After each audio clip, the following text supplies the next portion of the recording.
Hello everyone, so if you want to hide and unhide photos and videos on your Xiaomi Redmi A3, so first of all, find your Google Files application. It may be in your Google drawer or it may be somewhere on your home screen, but it's pre-installed, so look for it and open it up. Now here, we gotta find our save folder, so tap on it. Now we'll be prompted to create a lock, so pin or pattern, I'll use a pin.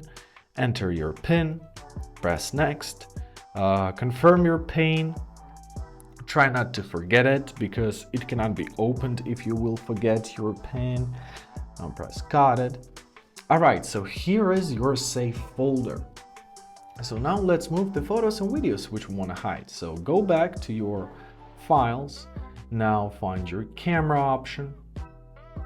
And for example, let's move this photo to our save folder. So tap on this three dots, press move to save folder, confirm your PIN to do that.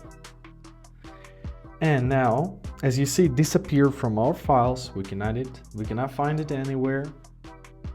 However, if we're gonna open up our save folder, it's gonna be right there. And basically that's it.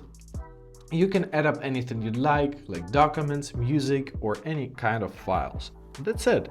I hope this video was helpful. Thank you so much for watching. Please consider subscribing to our channel, and I hope you're having a great day.